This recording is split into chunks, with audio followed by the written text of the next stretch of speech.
जय गुरु जी। शिव और शिवा की विभूतियों का वर्णन। श्री कृष्ण ने पूछा, भगवान, अमित तेजस्वी भगवान शिव की मूर्तियों ने इस संपूर्ण जगत को जिस प्रकार व्याप्त कर रखा है वह सब मैंने सुना। अब मुझे यह जानने की इच्छा है कि परमेश्वरी शिवा और परमेश्वर शिव का यथार्थ स्वरूप क्या है। उन दोनों ने स्त्री और पुरुष रूप इस जगत को किस प्रकार व्याप्त कर रखा है। उपमन्यु बोले, देवकी नंदन, मैं शिवा और शिव के श्री संपन्न ऐश्वर्य का और उन दोनों के यथार्थ स्वरूप का संक्षेप से वर्णन करूंगा। विस्तार पूर्वक इस विषय का वर्णन तो भगवान शिव भी नहीं कर सकते। साक्षात महादेवी पार्वती शक्ति हैं और महादेव जी शक्तिमान। उन दोनों की विभूति का लेश मात्र ही इस संपूर्ण चराचर जगत के रूप में स्थित है। यहाँ कोई वस्तु जड़ स्वरूप है और कोई वस्तु चेतन रूप। वे दोनों क्रमशः शुद्ध अशुद्ध तथा पर और अपर कहे गए हैं। जो चिन्ह मंडल जड़ मंडल के साथ संयुक्त हो संसार में भटक रहा है वही अशुद्ध और अपर कहा गया है। उससे भिन्न जो जड़ के बंधन से मुक्त है वह पर और शुद्ध कहा गया है।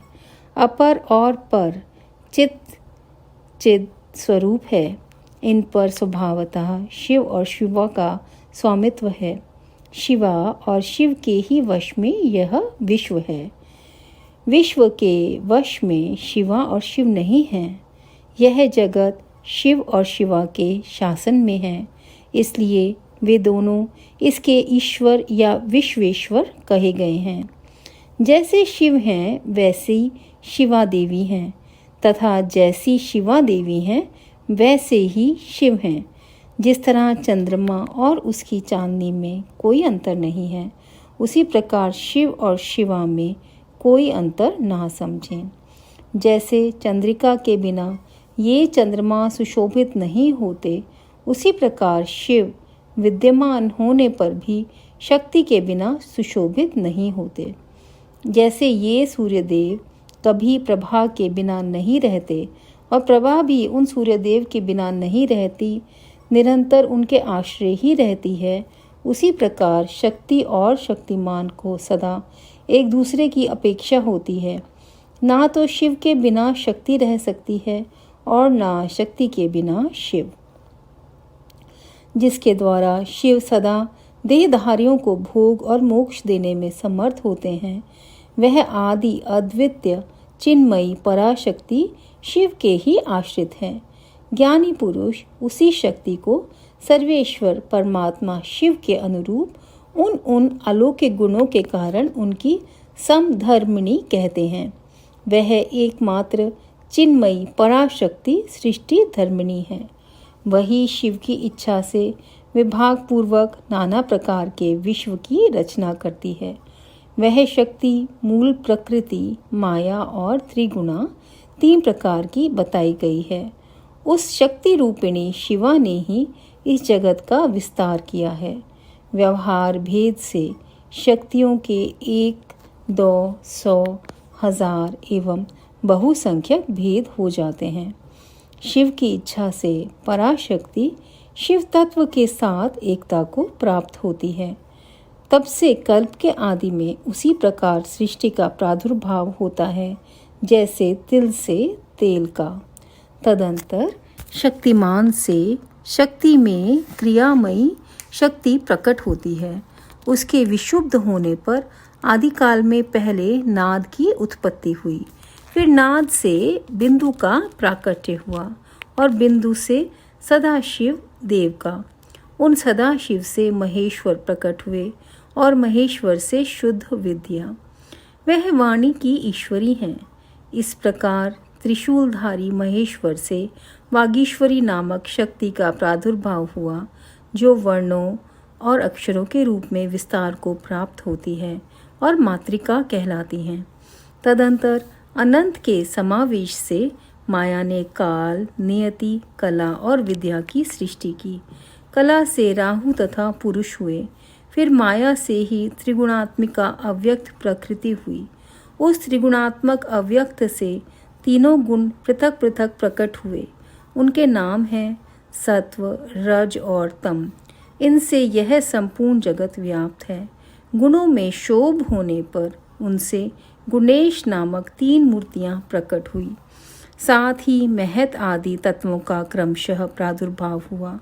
उन्हीं से शिव की आज्ञा के अनुसार असंख्य अंड पिंड प्रकट होते हैं, जो अनंत आदि विद्येश्वर चक्रवर्तियों से अधिष्ठित हैं। शरीर अंतर के भेद से शक्ति के बहुत से भेद कहे गए हैं। स्थूल और सूक्ष्म के भेद से उनके अनेक रूप जानने चाहिए। रुद्र की शक्ति रौद्री, विष्णु की वैष्णवी, ब्रह्मा की ब्रह्माणी और इंद्र की इंद्राणी कहलाती हैं। यहाँ बहुत कहने से क्या लाभ। जिसे विश्व कहा गया है वह उसी प्रकार शक्यात्मा से व्याप्त है जैसे शरीर अंतरात्मा से। अतः संपूर्ण स्थावर जंगम रूप जगत शक्तिमय है। यह पराशक्ति परमात्मा शिव की कला कही गई है।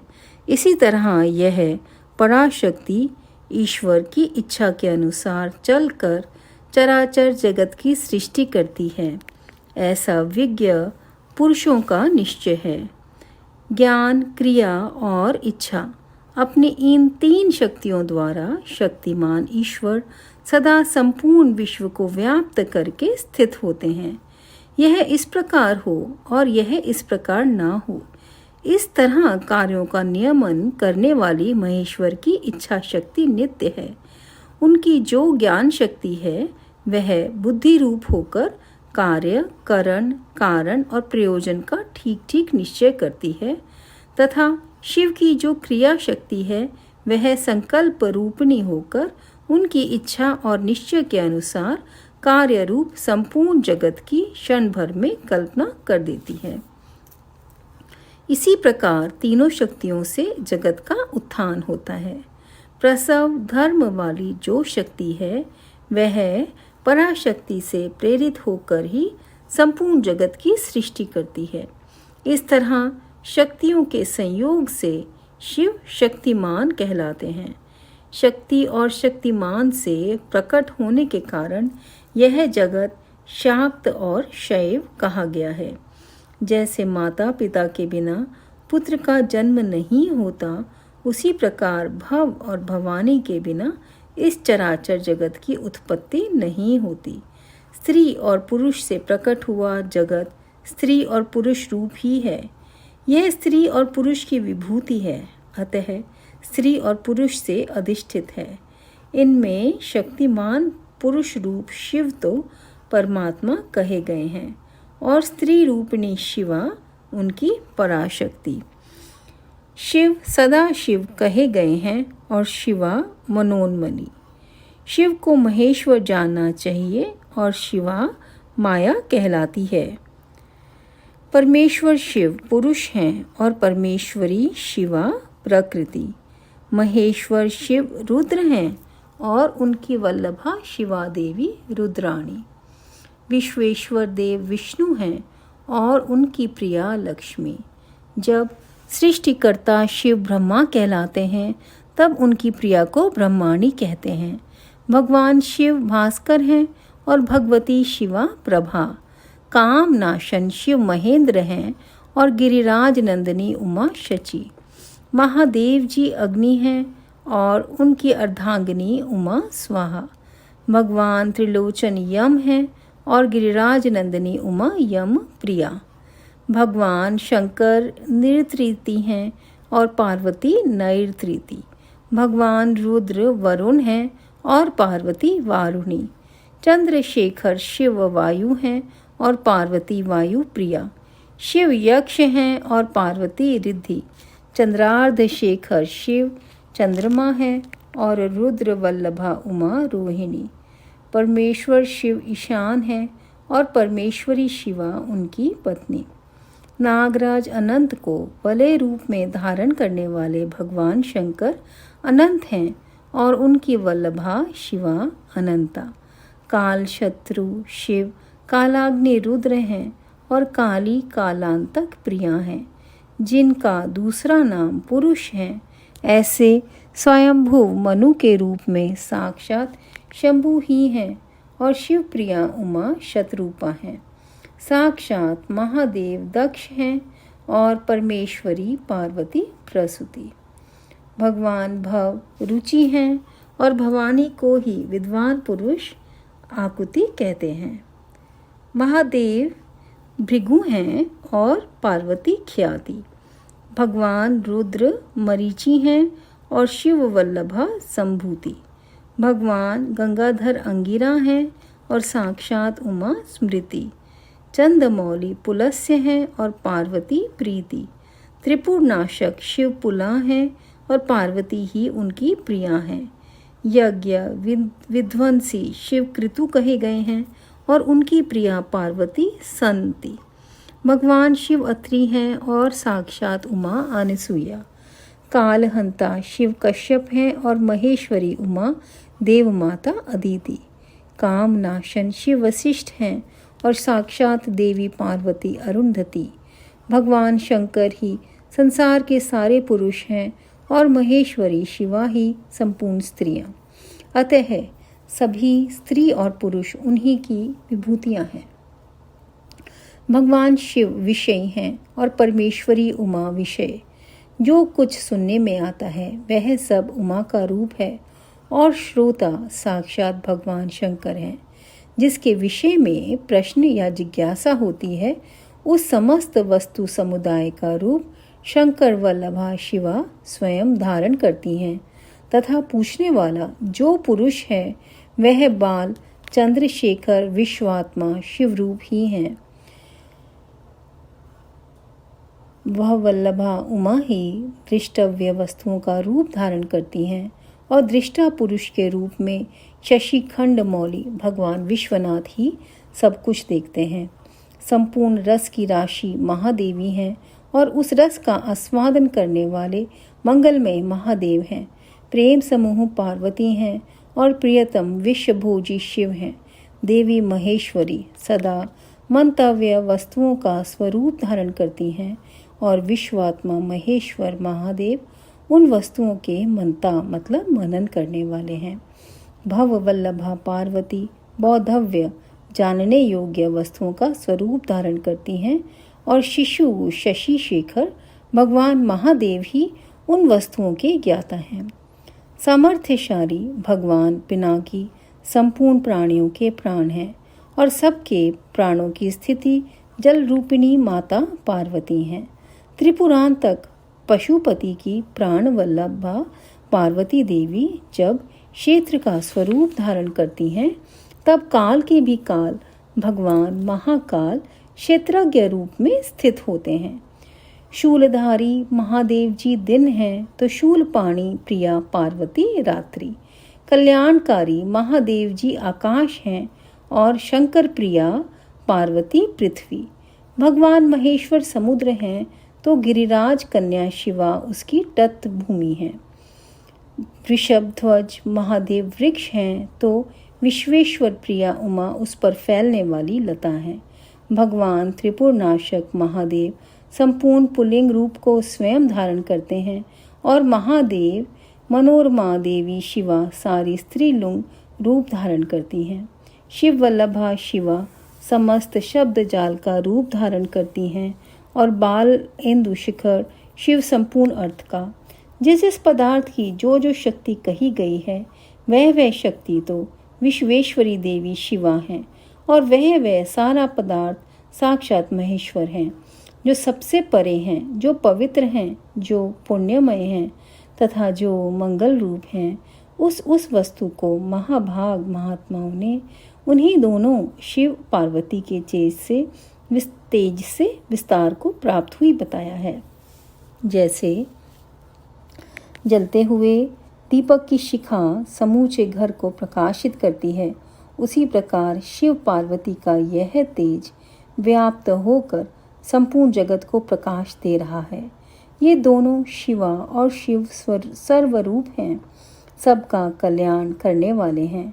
अतः सदा ही इन दोनों का पूजन नमन एवं चिंतन करना चाहिए। श्री कृष्ण, आज मैंने तुम्हारे समक्ष अपनी बुद्धि के अनुसार परमेश्वर शिवा और शिव के यथार्थ स्वरूप का वर्णन किया है, परंतु एयत्तापूर्वक नहीं, अर्थात इस वर्णन से यह नहीं मान लेना चाहिए कि इन दोनों के यथार्थ रूप का पूर्णतः वर्णन हो गया, क्योंकि इनके स्वरूप की सीमा नहीं है, मतलब एयत्ता नहीं है, जो समस्त महापुरुषों के भी मन की सीमा से परे हैं। परमेश्वर शिव और शिवा के उस यथार्थ स्वरूप का वर्णन कैसे किया जा सकता है।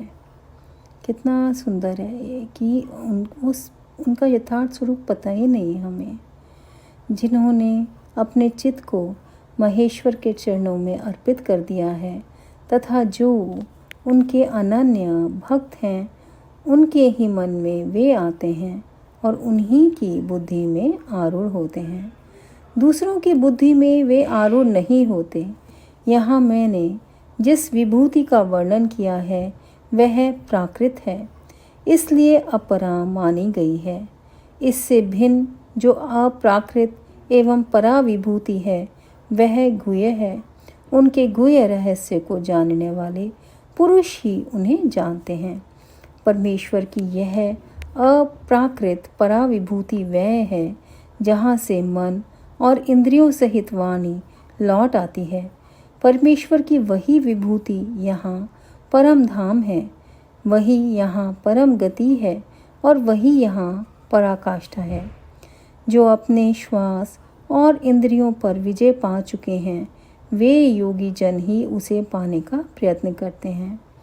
शिवा और शिव की यह विभूति संसार रूपी विषधर सर्प के डसने से मृत्यु के अधीन हुए मानवों के लिए संजीवनी औषधि है। इससे जानने वाला पुरुष किसी से भी भयभीत नहीं होता।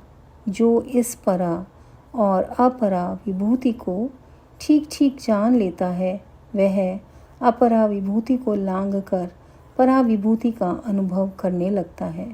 श्री कृष्ण, यह तुमसे परमात्मा शिव और पार्वती के यथार्थ स्वरूप का गोपनीय होने पर भी वर्णन किया गया है, क्योंकि तुम भगवान शिव की भक्ति के योग्य हो। जो शिष्य ना हो, शिव के उपासक ना हो और भक्त भी ना हो, ऐसे लोगों को कभी शिव पार्वती की इस विभूति का उपदेश नहीं देना चाहिए। यह वेद की आज्ञा है। अतः अत्यंत कल्याणमय श्री कृष्ण, तुम दूसरों को इसका उपदेश ना देना। जो तुम्हारे जैसे योग्य पुरुष हों उन्हीं से कहना, अन्यथा मौन ही रहना। जो भीतर से पवित्र शिव का भक्त और विश्वासी हो वह यदि इसका कीर्तन करे तो मनवांछित फल का भागी होता है।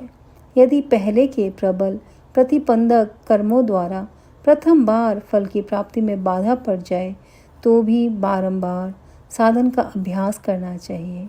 ऐसे करने वाले पुरुष के लिए यहाँ कुछ भी दुर्लभ नहीं है। जय गुरु जी। यहाँ पर वायव्य संहिता का अध्याय 4 संपूर्ण होता है और इतना सुंदर शिव और शिवा का वर्णन है आज के अध्याय में कि सब कुछ शिव और शिवा ही हैं और कुछ कहने सुनने की ज़रूरत ही नहीं है। सबको मालूम है कि ये इसमें इस चैप्टर पढ़ने के बाद समझ में आता है कि संसार में जो कुछ भी है सब पुरुष शिव के रूप हैं और सभी स्त्रियां पार्वती की शिवा के रूप हैं। जय गुरु जी।